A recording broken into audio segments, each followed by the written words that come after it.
ಯಾಕೆ ನಿಮಗೆ criminal background ಇರೋನೇ master witness ಆಗಿ ಸಿಗ್ತಾ, ಬೇರೆ ಯಾರು ಅಫಿಷಿಯಲ್ಸ್ ಇರ್ಲಿಲ್ವಾ?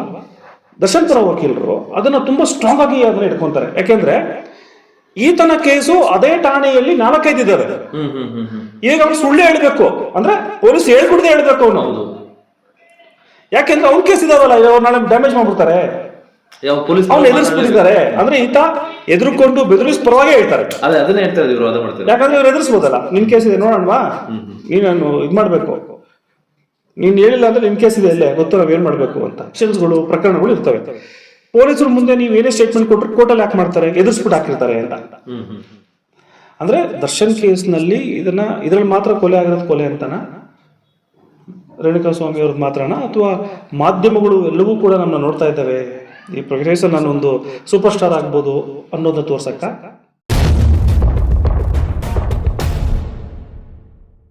ಹಾಯ್ ಹಲೋ ನಮಸ್ಕಾರ, ನಾನು ಮಿಸ್ಟರ್ ಮಧು. ಆಕ್ಚುಲಿ ದರ್ಶನ್ ಅವರು ವಿಚಾರ ಅಂದ ತಕ್ಷಣ ಎಲ್ಲ ಕಡೆ ಸೋಷಿಯಲ್ ಮೀಡಿಯಾ ಆಗ್ಬೋದು, ಮಾಧ್ಯಮಗಳಾಗ್ಬೋದು, ಎಲ್ಲ ಕಡೆ ಸುದ್ದಿಯಲ್ಲಿ ಇದ್ದೇ ಇರ್ತಾರೆ. ಏನಪ್ಪಾ ಅಂತಂದ್ರೆ ಇವಾಗ ಸದ್ಯಕ್ಕೆ ಅವ್ರ ಕೇಸ್ ಟ್ರಯಲ್ ನಡೀತಾ ಇದೆ. ನಡೆಯುವಂತಹ ಸಂದರ್ಭದಲ್ಲಿ ಕೆಲವೊಂದಿಷ್ಟು ಸಾಕ್ಷಿಗಳಲ್ಲಿ ವ್ಯತ್ಯಾಸ ಆಗಿದೆ.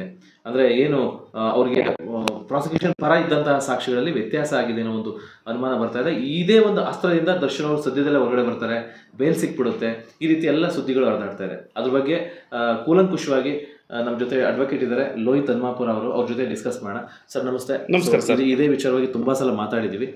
ಬಟ್ ಇವಾಗ ಏನಾಗಿದೆ ಅಂದ್ರೆ ಮೇನ್ ಟಾಪಿಕ್ ಏನಪ್ಪಾ ಅಂತಂದ್ರೆ ದರ್ಶನ್ ಅವರ ವಿರುದ್ಧವಾಗಿ ಅಂದ್ರೆ ಸಾಕ್ಷಿ ಏನು ಹೇಳ್ತಾರೆ ಅಂದ್ರೆ ಮೀನ್ಸ್ ಪ್ರಾಸಿಕ್ಯೂಷನ್ ಪರ ಹೇಳುವಂತ ಸಾಕ್ಷಿ ಮಹಾಜರ್ ಮಾಡುವಾಗ ಒಬ್ಬ ಕ್ರಿಮಿನಲ್ ಹಿನ್ನೆಲೆ ಉಳ್ಳಂತವ್ರನ್ನ ಸಾಕ್ಷಿಯನ್ನಾಗಿ ಕನ್ಸಿಡರ್ ಮಾಡಿದ್ದಾರೆ ಅನ್ನೋ ಒಂದು ಆರೋಪ. ಸೊ ಈ ತರ ಮಾಡ್ಲಿಕ್ಕೆ ಅವಕಾಶ ಇದೆಯಾ ಕಾನೂನಲ್ಲಿ ಪೊಲೀಸ್ನವ್ರಿಗೆ? ಒಂದು, ಇದು ಎಷ್ಟು ಮಟ್ಟಿಗೆ ತಪ್ಪಾಗುತ್ತೆ, ಮತ್ತೆ ಆಪೋಸಿಟ್ ಲಾಯರ್ಗಳಿಗೆ ಎಷ್ಟು ಪರವಾಗುತ್ತೆ ಅಂತ ಇದು ಕೇಸಲ್ಲಿ? ಈಗ ಮೊದಲನೇದಾಗಿ ದರ್ಶನ್ ಕೇಸ್ನಲ್ಲಿ ಅಂತ ಅನ್ಕೊಳ್ಳೋದಕ್ಕಿಂತ ಒಂದು ಕೇಸ್ ಅಂತ ತಗೊಳ್ಳೋಣ. ಮಾಜರ್ ವಿಟ್ನೆಸ್ ಕ್ರಿಮಿನಲ್ ಹಿನ್ನೆಲೆ ಇರೋರನ್ನ ತಗೊಳಂಗಿಲ್ಲ ಅಂತ ಎಲ್ಲಿದೆ ಕಾನೂನು? ಕ್ರಿಮಿನಲ್ ಹಿನ್ನೆಲೆ ಅಂದ್ರೆ ಏನು ಅಂದ್ರೆ ಯಾವ್ದೋ ಕೇಸ್ಗಳಿದಾವೆ ಅಂತ, ಅವರು ಕೇಸ್ಗಳಿರ್ತವೆ ಇರ್ತವೆ ಅವ್ರನ್ನ ನಾವು ಸಾಕ್ಷಿ ತಗೊಬಾರ್ದು.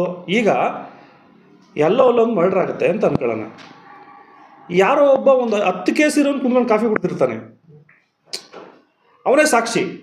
ಇನ್ನು ಕ್ರಿಮಿನಲ್ ಕೇಸ್ ಇದೆ, ನೀನು ಸಾಕ್ಷಿ ಹೇಳ್ಬೇಡ ಅನ್ನೋಕ್ಕೆ ಆಗಲ್ಲ.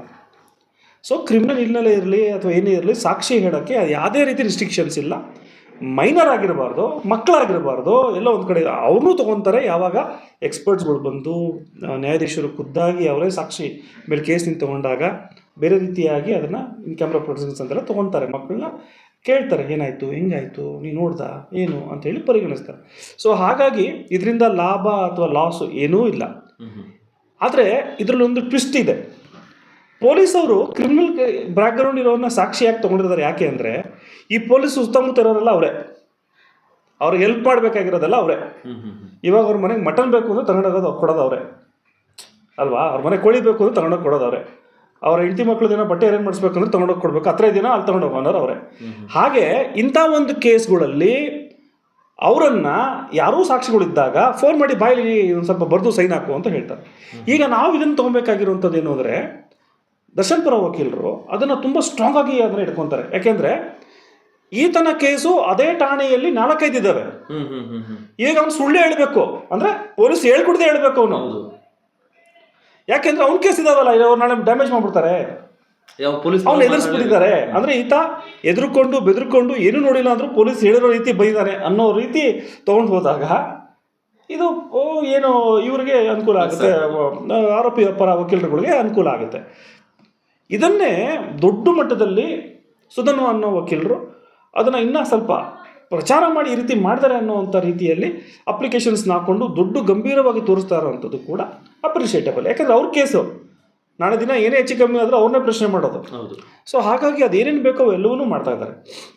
ಆದರೆ ಕ್ರಿಮಿನಲ್ ಬ್ಯಾಕ್ಗ್ರೌಂಡ್ ಇರೋರ ತೊಗೊಂಬೇಡ್ದು ಅನ್ನೋದೆಲ್ಲೂ ಇಲ್ಲ. ಈಗ ಒಂದು ಕೆಲಸ 1995 ಇಲ್ಲಿ ಫ್ರೀಡಮ್ ಪಾರ್ಕ್ ಜೈಲಲ್ಲಿ ಕೊಲೆ ಆಗ್ಬಿಡುತ್ತೆ. ಒಳಗಡೆ ಜೈಲಿನವರೆಲ್ಲ ಯಾರು? ಸ್ವಾಮೀಜಿ ಯಾರುಗಳು? ಕ್ರಿಮಿನಲ್ಸ್ ಅನ್ನೋಕೆ ಹೋಗ್ಬಾರ್ದು ನಾವು, ತಪ್ಪಾಗುತ್ತೆ. ಅವ್ರ ಕೇಸ್ನ ಅನುಭವಿಸ್ತಾ ಇರೋವಂಥವ್ರೆ, ಅವ್ರಿಗೆಲ್ಲ ಕ್ರಿಮಿನಲ್ ಬ್ಯಾಕ್ಗ್ರೌಂಡ್ ಇರೋವಂಥವ್ರು, ಕೇಸ್ ಇರೋವಂಥವ್ರೆ.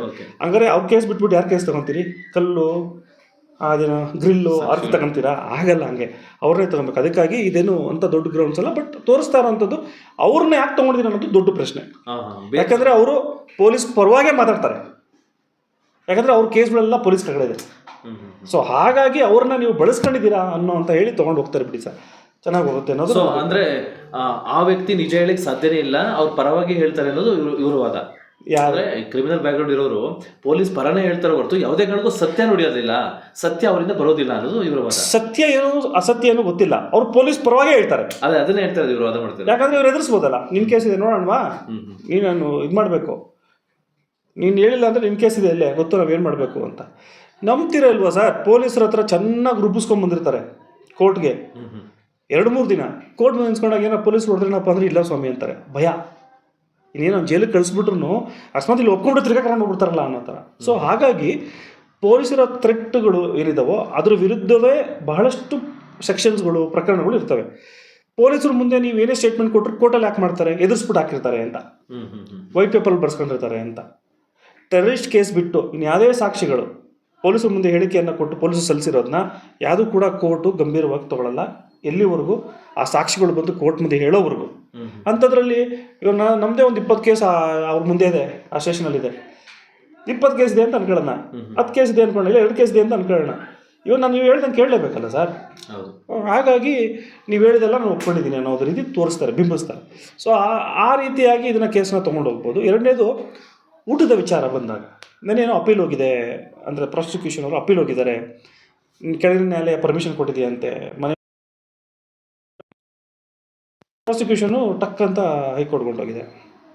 ನಾನು ಹೇಳುವಂಥದ್ದು, ಪ್ರಾಸಿಕ್ಯೂಷನ್ಗೆ ಈ ಕೇಸ್ನಲ್ಲಿ ಊಟದ ಬಗ್ಗೆನೂ ವಿಚಾರ ಅಷ್ಟು ಗಂಭೀರವಾಗಿ ತೊಗೊತಾ ಇದೆಯಲ್ಲ, ಏನು ವಿಷಯ? ಹೌದು, ಈಗ ಶಿಕ್ಷೆ ಕೊಡ್ಸೋದ್ರ ಬಗ್ಗೆ, ನ್ಯಾಯ ಕೊಡ್ಸೋದ್ರ ಬಗ್ಗೆ ಗಮನ ಹರಿಸ್ಬೇಕಾಗಿರೋದು. ಅವ್ರು ಊಟ ಕೇಳ್ಕೊಂಡ್ರೆ ಊಟನೂ ತಡೆಯೋಂಥದ್ದೇನು?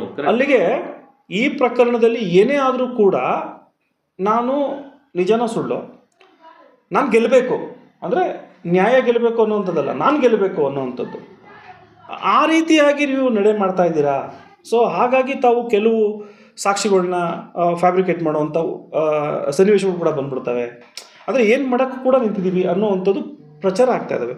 ಸರಿ, ಏನೋ ಇದು ಏನೋ ಬೇಲ್ ಕ್ಯಾನ್ಸಲೇಷನ್ ಆಯಿತು, ಒಪ್ಕೊಳ್ಳೋಣ.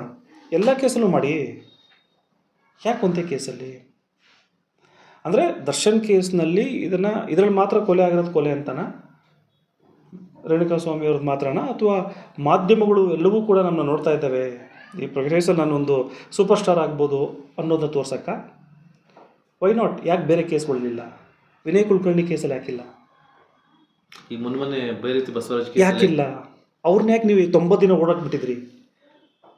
ಭೈರತಿ ಅವ್ರನ್ನ 90 ದಿನ ದುಬ್ಬೈಲಿ ಹಚ್ಕೊಂಡು ಕೂತ್ಕೊಳ್ಳೋಕೆ ಯಾಕೆ ಬಿಟ್ಟಿದ್ರಿ? ಆ ಕೇಸಲ್ಲಿ ಯಾಕಿಲ್ಲ? ಅದು ಕೊಲೆ ಅಲ್ವಾ? ರೇಣುಕಾ ಸ್ವಾಮಿ ಅವ್ರದ್ದು ಮಾತ್ರ ಕೊಲೆನಾ? ನಾನು ಹೇಳ್ತಾ ಇರೋದು ಎಲ್ಲವೂ ಒಪ್ಕೊಳ್ಳೋಣ, ಕೊಲೆ ಯಾರ ಪರವಾಗೂ ಅಲ್ಲ.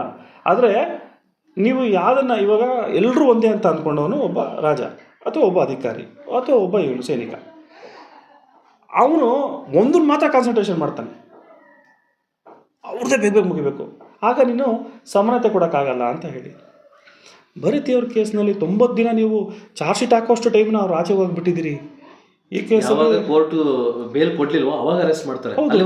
ಇದು ನಾನು ದರ್ಶನ್ ಪರವಾಗೂ ಅಲ್ಲ ಅಥವಾ ಪೊಲೀಸ್ ಪರವಾಗೂ ಅಲ್ಲ, ಇದರಲ್ಲಿರೋ ಉಳ್ಕೊಂಡು ತೆಗೆದು ತೋರಿಸ್ತಾ ಇದ್ದೀನಿ. ನೋಡಪ್ಪ, ಹಿಂಗೆ ಮಾಡಿದ್ಯಾ ನೋಡೋರು ಏನು ಬೇಕಾದ್ರು ಅನ್ಕೋಬೋದು, ಓ ಕರೆಕ್ಟ್ ಅಲ್ವಾ, ಹೌದಲ್ವಾ ಅಂತ. ಸೊ ಹಾಗಾಗಿ ನಡೆಯುತ್ತೆ. ಯಾಕೆ ನಿಮಗೆ ಕ್ರಿಮಿನಲ್ ಬ್ಯಾಕ್ಗ್ರೌಂಡ್ ಇರೋವನ್ನೇ ಮಾಸ್ದರ್ ವಿಟ್ನೆಸ್ ಆಗಿ ಸಿಗ್ದ? ಬೇರೆ ಯಾರೋ ಅಫಿಷಿಯಲ್ ಸಿಗಲಿಲ್ವಾ?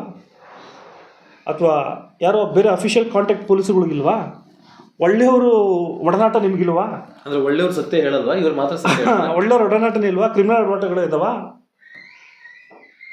ಈಗ ಜನರದ್ದು ಹಂಗಾಗುತ್ತೆ. ಇವಾಗ ಕ್ರಿಮಿನಲ್ ಬ್ಯಾಕ್ಗ್ರೌಂಡ್ ಇರೋನು KS ಮಾಡೋಂಗಿಲ್ಲ, AS ಮಾಡೋಂಗಿಲ್ಲ, ಅಥವಾ ಯಾವುದೇ ಕೆಲಸಗಳು ತಗೊಳ್ಳೋಂಗಿಲ್ಲ, ಪಾಸ್ಪೋರ್ಟ್ ಸಿಗಲ್ಲ. ಅದಕ್ಕೆ ಜನರು ಕೇಳ್ತಾರೆ, ಸಾಕ್ಷಿ ಹೇಳೋದು ಸಿಕ್ಬಿಡುತ್ತೆ ಅವ್ರಿಗೆ ಅಂತ ಕೇಳ್ತಾರೆ. ಸರಿಯಾಗಿದೆ, ಬಟ್ ಅದೇ ಹೇಳೋಂಥದ್ದು ಅವು ಯಾವೂ ಕೂಡ ನಿಲ್ಲಲ್ಲ. ಸಾಕ್ಷಿಗಳನ್ನು ಹೇಳ್ಬೋದು, ಬಟ್ ಅವ್ರನ್ನೇ ತೊಗೊಳ್ಳೋವಂಥ ಅವಶ್ಯಕತೆ ಇರಲಿಲ್ಲ. ಯಾಕೆ? ಅವ್ರೇನಾದ್ರೂ ಮಾಸ್ದರ್ ವಿಟ್ನೆಸ್ ಮಾಡ್ಬೇಕಂದ್ರೆ ಇವ್ರ ಪಕ್ಕದಲ್ಲೇ ಇದ್ರೆ ಅಥವಾ ಕಾಫಿ ಕೊಡೋಕೆ ಬಂದಿದ್ರೆ ಏನು? ಯಾಕೆ? ಗೌರ್ಮೆಂಟ್ ತೊಗೋಬೋದು ನೀವು ಮಾಸ್ದರ್ ವಿಟ್ನೆಸ್ಗಳಿಗೆ. ಒಬ್ಬ AEE ತೊಗೋಬೋದು, ಒಬ್ಬ ಇಂಜಿನಿಯರ್ಸ್ಗಳನ್ನ ಸಮನ್ಸ್ ಕೊಟ್ಟು ತೊಗೋಬೋದು, ನೀವು ಬನ್ನಿ ಅಂತ ಕರಿಬೋದು. ಬರೀ ಇದೊಂದೇ ಅಲ್ಲ ಸರ್, ಎಲ್ಲ ಕೇಸ್ನಲ್ಲೂ ಮಾಸ್ದರ್ ವಿಟ್ನೆಸ್ ಅಂತ ಪೊಲೀಸರು ಟೇಬಲ್ ಮೇಲೆ ರೆಡಿ ಆಗುತ್ತೆ, ಅಥವಾ ಆ ರೈಟರ್ ಸಿಸ್ಟಮಲ್ಲಿ ರೆಡಿ ಆಗುತ್ತೆ. ಯಾರೋ ಒಬ್ಬ ಕಂಪ್ಲೇಂಟ್ ಕೊಡೋಕೆ ಬಂದಿರ್ತಾನೆ, ಅವ್ನು ಸೈನ್ ಹಾಕ್ಸ್ಕೊಂಡ್ಬಿಡ್ತಾನೆ, ಅವನು 1 ವರ್ಷ ನೋಟಿಸ್ ಹೋಗುತ್ತೆ. ಅವನು ಏನಪ್ಪ ಇದು ಎಲ್ಲಿ ಮನೆ ಏನು ಗೊತ್ತಿಲ್ಲ ನಮಗೆ ಅನ್ನೋದು. ಇದು ನನಗೂ ಆಗಿದೆ. ಹ್ಮ್ ಹ್ಮ್ ಹ್ಮ್ ಯಾವುದೋ ಒಂದು ಮೊಬೈಲ್ ಕಳುವಾದಾಗ ನಾನು ಲಾ ಓದ್ತಾ ಇರಬೇಕಂದಾಗ ನನ್ನ ಫ್ರೆಂಡ್ ಜೊತೆ ಹೋಗಿದ್ದೆ, ಲಾಯರ್ ಹೋಗ್ತಾ ಇದೀವಿ ಅಂತ ಹೇಳ್ಬಿಟ್ಟು ನನ್ನ ಪಾಪ ನನ್ನ ಫ್ರೆಂಡ್ ಕರ್ಕೊಂಡು ಹೋದೆ ಸುಬ್ರಹ್ಮಣ್ಯ ಪೊಲೀಸ್ ಸ್ಟೇಷನ್ಗೆ. ಮೊಬೈಲ್ಗೆ ಕಂಪ್ಲೇಂಟ್ ಕೊಡೋಕೆ ಹೋಗಿ ಅವನದು ಸೈನು ನಂದು ಸೈನ್ ತೊಗೊಂಡ್ರು. ನಾನು ಲಾಯರ್ ಆದಮೇಲೆ ನನಗೆ ಸಮನ್ಸ್ ಬಂತು, 2 ವರ್ಷ ಆದಮೇಲೆ. ಏನಪ್ಪ ಇದು ಸಮನ್ಸ್ ಅಂತ ಹೇಳಿದಾಗ ಸಾಕ್ಷಿ ಯಾರು ಜಿವಿಲೆನ್ಸ್ ಇದರಲ್ಲಿ ಕೇಸ್ನಲ್ಲಿ ಯಾವುದೋ ಹುಡುಗರ ಮೇಲೆ ಕೇಸ್ ಹಾಕಿದ್ದಾರೆ, ಅದನ್ನ ನಾನು ನೋಡಿದ್ದೀನಿ ಅಂತ ನನ್ನ ಮೇಲೆ ಸಾಕ್ಷಿ ತೊಗೊಂಡಿದ್ರು.